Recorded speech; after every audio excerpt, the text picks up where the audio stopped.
সারা দেশে সম্প্রতি নারী নির্যাতন ও হেনস্থার ঘটনায় উদ্বেগ প্রকাশ করে নিন্দা ও প্রতিবাদ জানিয়েছেন বিএনপি মহাসচিব মির্জা ফখরুল ইসলাম আলমগীর।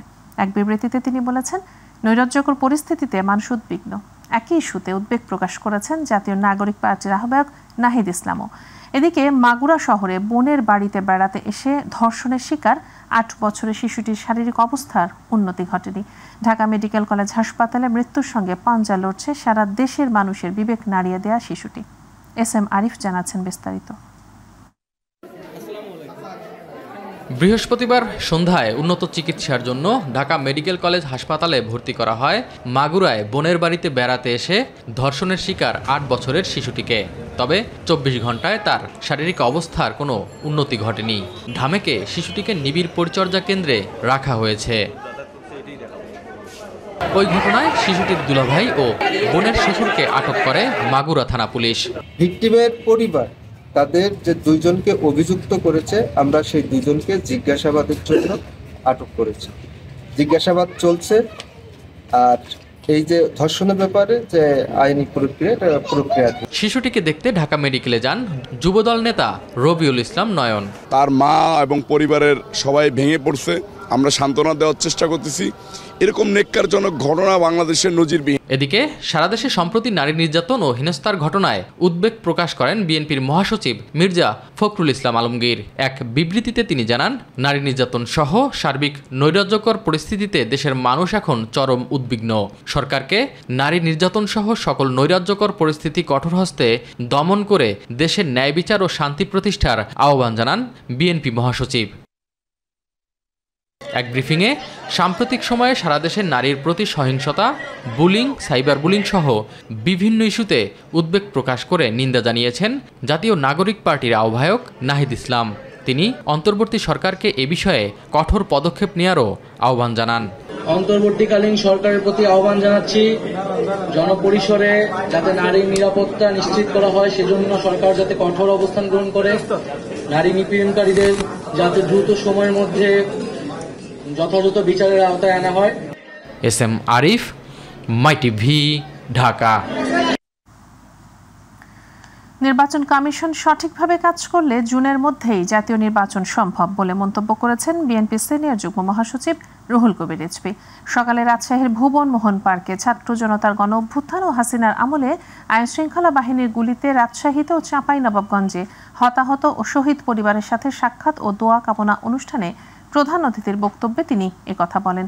এ সময় রিজভী আরও বলেন, দেশে তো সংবিধান রয়েছে, সংশোধনের উপায় রয়েছে, তাহলে গণপরিষদের কথা কেন আসছে? এ কথাগুলো জনগণের মধ্যে ধোঁয়াশা তৈরি করছে বলেও মন্তব্য করেন তিনি। দেশের একজন অন্যতম স্বনামধন্য একজন সরকার, তিনি নিজে আন্তর্জাতিক সম্মান নিয়ে এসছেন। তার কাছ থেকে তো আমরা বেআইনি আচরণ আমরা পাবো না। কিন্তু তারপরেও দেখি সরকারের ঘনিষ্ঠ কেউ কেউ বলে যে ডিসেম্বরের মধ্যে ইলেকশন করা কঠিন। কেন কঠিন হবে? নির্বাচন কমিশন যদি সঠিকভাবে কাজ করে তাহলে ডিসেম্বরের মধ্যে, ডিসেম্বর কেন, আপনার জুনের মধ্যে নির্বাচন করা সম্ভব, জুলাইয়ের মধ্যে নির্বাচন করা সম্ভব। কারণ এদেশের জনগণ আজকে ১.৫ যুগ ধরে নির্বাচন ভোট দিতে পারে না। দেশে কোনো ঘটনা ঘটলেই ছাত্র দলের নাম জড়িয়ে উদ্দেশ্য প্রণোদিত ও দুরভিসন্ধিমূলকভাবে প্রচার করা হচ্ছে। নয়াপল্টনে বিএনপি কার্যালয়ে এক সংবাদ সম্মেলনে এমন দাবি করেন ছাত্রদল নেতারা। নর্থ সাউথ বিশ্ববিদ্যালয়ের অনাকাঙ্ক্ষিত ঘটনায় অহেতুক ছাত্রদলের নাম জড়ানো হয়েছে উল্লেখ করে নর্থ সাউথের ঘটনাকে রাজনৈতিক রূপ দিতে চেয়েছেন সার্জিস আলম বলে মন্তব্য করেন তারা।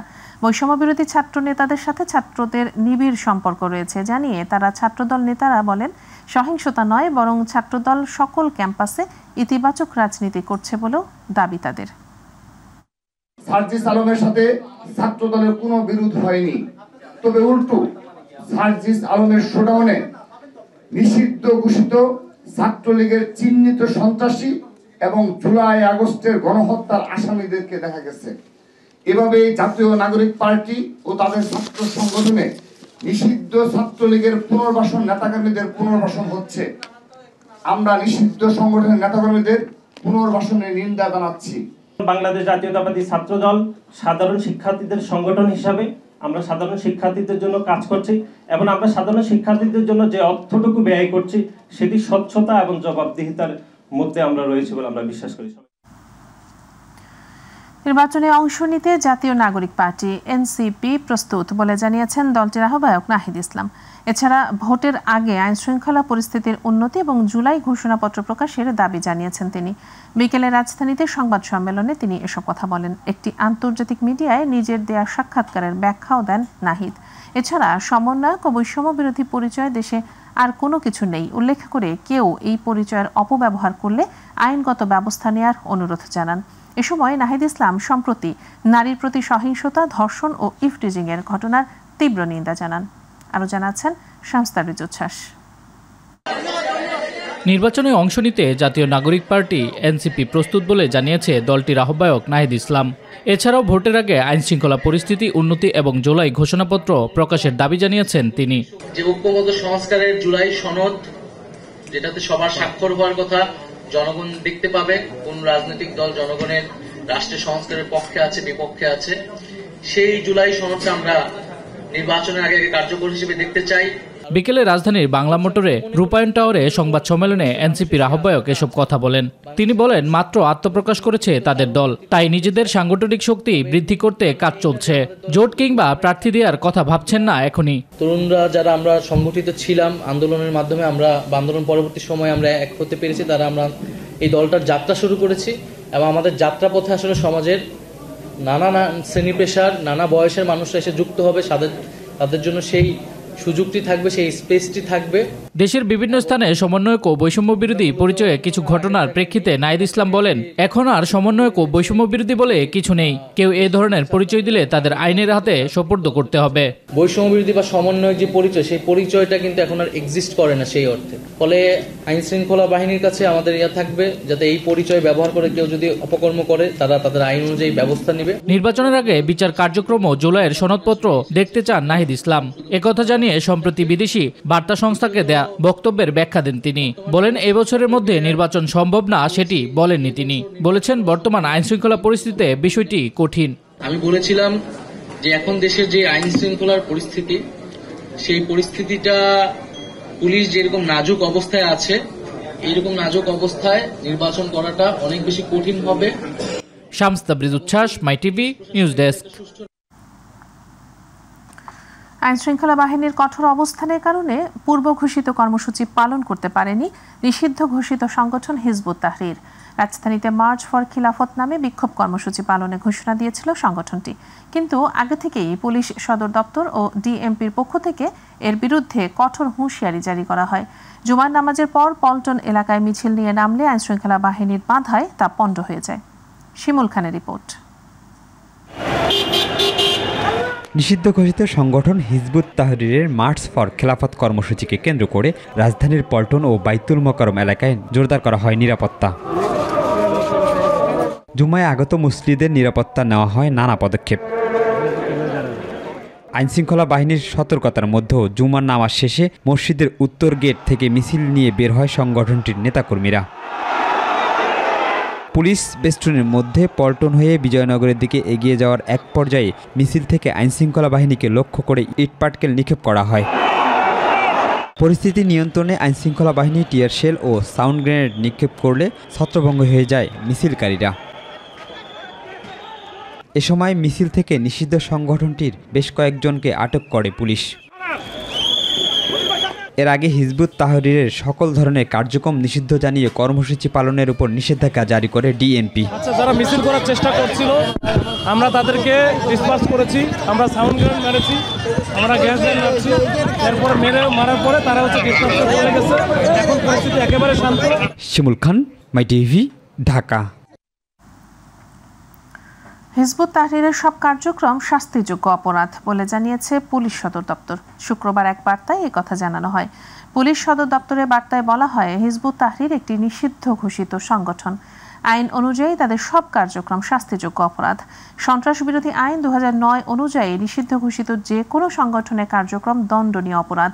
এর আওতায় হিজবুত তাহরিরের সভা, সমাবেশ, মিছিল, পোস্টার, লিফলেট বিতরণ বা প্রচারের যে কোনো প্রচেষ্টা আইন লঙ্ঘন হিসেবে গণ্য হবে। এর আগে বৃহস্পতিবার ঢাকা মহানগর পুলিশের পক্ষ থেকেও এ সংক্রান্ত বার্তা দেওয়া হয়। জননিরাপত্তার প্রতি হুমকি বিবেচনায় সরকার 2009 সালের 22 অক্টোবর হিজবুত তাহরীরকে নিষিদ্ধ ঘোষণা করে। এরপর থেকে সংগঠনটির যে কোনো কার্যক্রম বেআইনি হিসেবে বিবেচিত হচ্ছে। সংগঠনটি মধ্যপ্রাচ্যের বিভিন্ন মুসলিম দেশেও নিষিদ্ধ।